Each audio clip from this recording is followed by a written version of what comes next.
දිල්ෂන් වැඩිය කතාප වර්ඩ ප්‍රෙස්ද කෝඩින්ද ඒමන්න එපා මංජ වර්ඩ් ප්‍රෙස්ද කෝඩින්ද කියලා එහෙම කියන්න බෑ හැබැ එකට මේ වගේ අයිඩියකත් දෙන්න පුළුවන් තැන් හිතන්නකෝ මක්කාරි බිස්නස එකත් තියෙනවා ඒගොලන්ට හෙවි ක්ටිවිටස් වෙබ්සයිටයක් ඇතු සිස්ටමයක් ඇතුල වෙන්න කියලා ඒකන ඇත්තටම ලොකු ඩෑශ්බෝඩ්ඩක් ඔන්න ඊට පස්ස ලොකු ඩේටබේසයක් ඔන්න ඒවගේ සිස්ටම එක කම්පලෙක්ස් නැත්තං අපිට වේඩ් ප්‍රස් වගේ එකට යන්න පුළුවන් එතෝ ලංකාව තුළ ගත්තොත්තේම 85% ගොඩක්ම බිසිනස් රන් වෙන්නේ වර්ඩ් ප්‍රෙස් එක through.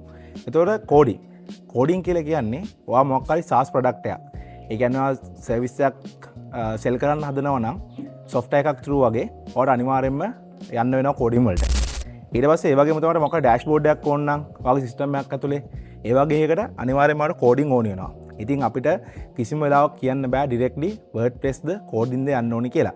හැබැයි මට මෙහෙම රෙකමෙන්ඩේෂන් එකක් දෙන්න පුළුවන්. ඔයාගේ වෙබ්සයිට් එක හදන්නේ ඔයාගේ ඇප්ලිකේෂන් එක හදන්නේ මොකක්ද ෂෝකේස් එකක් විදියට නම් නැත්නම් ගොඩක් හෙවි ඇක්ටිවිටීස් ඔයාගේ වෙබ්සයිට් එකක් ඇතුලේ ඇප්ලිකේෂන් එක ඇතුලේ වෙන්නේ නැත්නම් ඔයාලට ඩිරෙක්ට්ලි යන්න පුළුවන් WordPress එකට. ඒ වගේම ස්ටාර්ට්අප් බිස්නස් වලට මම නම් ගොඩක්ම රෙකමන්ඩ් කරන්නේ WordPress. මොකද WordPress ඇතුලේ ඔයාලට ලොකු ටෙක්නිකල් දැනුමක් ඕනේ නැහැ. ඒ වගේම තමයි ඔයා ඩිවෙලොප් කරන්න ලොකු කොස්ට් එකක් යන්නෙත් නැහැ. ඒ වගේම තමයි ඔයාට ඒක අප්ඩේට් කරගෙන මොනිටර් කරගෙන යන්න ලොකු ටෙක්නිකල් දැනුමක් ඕනෙත් නැහැ. හැබැයි කෝඩින් එකකට යනවා නම් ඔය කතාව සම්පූර්ණ වෙනස්.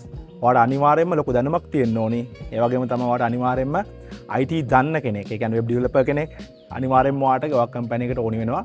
ඒක මොනිටර් කරගෙන යන්න. නැත්නම් ඔයාට තර්ඩ් පාර්ටි කම්පැනි එකකට එකක් එක්ක මොකක් හරි කොන්ට්‍රැක්ට් එකකට යන්න වෙනවා. ඔයාගේ SaaS ප්‍රොඩක්ට් එක වෙන්න පුළුවන්. ඔයාගේ කෝඩින් ඇප්ලිකේෂන් එක මොනිටර් කරගෙන යන්න. ඉතින් ස්ටාර්ට්අප් බිස්නස් එකක් පටන් ගන්න ඉන්න කෙනෙක්ට මට දෙන්න පුළුවන් ඇඩ්වයිස් එක තමයි WordPress එක එකතු වෙලා වෙබ්සයිට් එක හදන්න WordPress වලින් හදන්න. ඊට පස්සේ කාලයක් යනකොට ටෙක් වගේ බිස්නස් එක ග්‍රෝ වෙද්දී ඔයාලට කෝඩින් වලට මාරු වෙන්න මයිග්‍රේට් වෙන්න පුළුවන්. ඉතින් මම හිතනවා මේකෙන් ඔයාලට මොකද්ද කෝඩින්ද WordPressද කියන ප්‍රශ්න ගැන පොඩි අයිඩියා එකක් එන්න ඇති. ඉතින් මේ වගේ තවත් අයිඩියාස් ගන්න ටෙක් ලීඩර්ස් අපිව ෆලෝ කරන්න.